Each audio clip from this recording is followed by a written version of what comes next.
and you just poured 1 mug of water.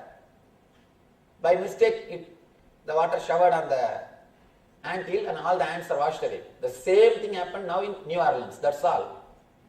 In the cosmic level, that much only. In that big ocean, 1 handful of water came inside the city and the city is washed away. In the cosmic level, the happenings are totally different. The will, the level of will, the frequency of will is totally different. All we can do in our life is, we can become one with that will, that's all. We can raise the frequency of our will, frequency of our consciousness to that level, that's all. You cannot understand that level. Neither God nor your wife can be understood. Just learn how to live with them. That's all. Just learn how to live with them. Both cannot be understood. And the more you try, more you are in trouble. Of course, when I say wife, I mean husband also. Both cannot be understood. You cannot understand. You see, ants cannot question and understand why you did that, why you poured 1 mug water on their hill, on their house. They can neither ask you nor you can explain to them, because their level of logic is different. The very frequency level is different, and your frequency level is different. And that universal consciousness, that frequency level is different. The ants, they live in the frequency of 10, you live in the frequency of 100, and the universal consciousness is in the frequency of infinity. All you can do in the life is raise your frequency of consciousness to that level and experience it. Raise your will to that level and experience it. That's all. Nothing else can be done. Logically, nothing can be done. The more you try to understand, more confusion. Please understand, whomsoever promises you that they will give you logical solution or they will make you understand about all these problems, be very clear, he is cheating you. Whoever tried to answer these questions, why so much of natural calamity? Why death? Why all these things in the life? Why somebody is high and somebody is low? Whoever tried to answer these questions, they did only one thing, created one more philosophy, that's all. Created one more philosophy, that's all. Neither they understood, nor others have understood. At the most, if they are little charismatic, if they are little intellectual, if they can play with words, they have cheated a group of people, that's all. Nothing else. Please be very clear. All answers for these questions are pure way of cheating a group of people. And you know, when you speak logically, when you know how to play with words, you can always cheat people. You can always cheat people. And you don't even need to be so intelligent to people, because people are not so intelligent. You don't have to be so intelligent to cheat people, because people are not as intelligent as you think. So you don't need to be so intelligent. That is why all philosophers, they convince others, but they are not convinced. I know a great atheist. I have seen him. A great atheist. But when he died, he chanted God's name. He started chanting Rama Krishna, Rama Krishna. People asked him, what is this throughout your life? You lived preaching atheism, spreading atheism, living in atheist way. Why are you now chanting Rama Krishna? No, for life it is okay. When it comes to death, I have to. As long as I live, it's okay. When it comes to death, I have to catch. Who knows, he may be there. Better now itself let me chant and keep in the reserve, keep in the bank. When I go there, I can say, you see, I chanted your name 3 times. At least for that, give me some concession. Be very clear. These philosophers, they convince others without they being convinced. And one more thing, trying to convince others itself shows that person is not convinced completely. And I tell you one more thing, people who are violent preachers without having personal experience will always fall into worst depression. You don't need to give any other punishment to them. And many people come and ask me, Swamiji, so much of conversion is going on. You guys should do, you people all should do something. Why don't you do something? I tell them, please relax. No need to punish them. Because they are having enough of punishment already. Already they have enough punishment. Religion. I never ask anybody to convert. What is the need? First of all, I don't have any religion. Because what I am teaching is the pure satya, truth. Truth. For example, just because this light is discovered by Thomas Alva Edison, we can't say this light belongs to only Christians. It belongs to the whole world. Same way, these truths which gives inner light, they are discovered by Krishna. But it doesn't belong to one religion. It belongs to the whole world. Just like a light, it belongs to the whole world. So I never ask people to convert. What is the need? There is no need. Just understand the truth, live your life happily, live your life intensely, that's all. We never believe in conversion, but there are people violent, continuously converting. And this preacher, he somehow fell into depression, because when you don't have experience and just preach, how long you can do? He fell in depression. Somehow he heard about me, and secret way, without any public, when nobody is there, privately he wanted to come and meet me. I said, all right, after all, he wants to meet, give appointment. He came and he opened up and spoke everything. That's anyhow, I wanted to maintain the privacy, that's why I don't want to tell the name. He's a very popular preacher. And after having the healing and 2-3 days he was regular, he came and he felt better, a lot better, and he had the healing. He came out of the depression. Then slowly I asked him, why do you preach so violently? He openly says, Swamiji, when I feel so many people follow me, I feel what I am preaching is truth. I feel convinced what I am teaching is truth. In the beginning, I did not have enough confidence about what I am speaking. After some time, when I saw that 10,000 people are following me, I thought, 10,000 people cannot be full. There must be some truth in what I am preaching. Be very clear. Preaching without experience means you are trying to solidify your own confidence. You yourself don't have confidence. By preaching, you try to create confidence. Here, the only difference between Hiranya and Krishna is, Hiranya is trying to convince his idea by making many people as his followers. He himself has not experienced. He is just trying to play the game.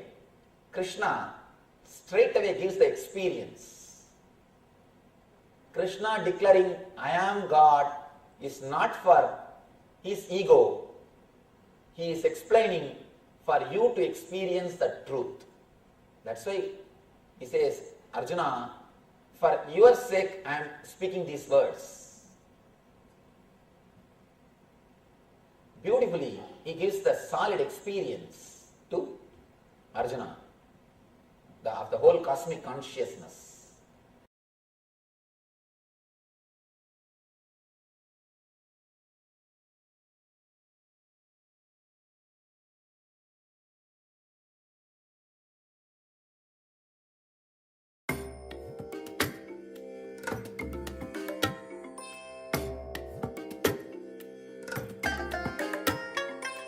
I bless you all.